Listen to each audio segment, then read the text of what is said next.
pun pe un obiect, pe un suport, perpendicular și după aia apăs.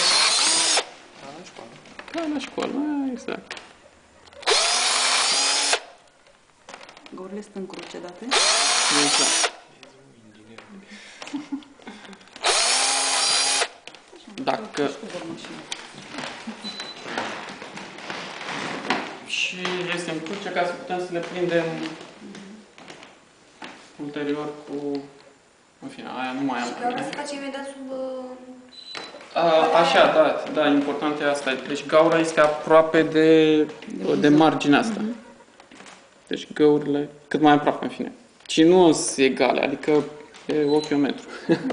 E ok. Nu contează și să fie perfect. Asta, ca să vedem că se poate... Nu am avut doar de un... Oricum e rezistent, nu? E rezistent asta.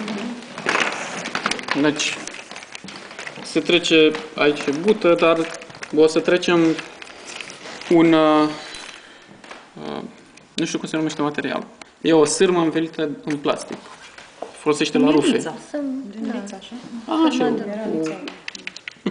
Da. Există așa subțire de la găruță? Alea sunt de groase ale. Da, există undeva ori la 2 mm, ori 2 mm jumate. Asta are impresia 1 mm sau 1 jumate. Deci, e mai groasă, dar intră prin cei 3 mm care... Ideea e să și poți lega, adică să-ți permită să-i faci... Deci... Trebuie să fie atât de flexibilă. E vorba de un panou pe care o să-l facem ori din metal, ori din lemn. În panou respectiv o să avem găurile astea la 3 cm. Tu ai încercat să faci o sârmă respectivă?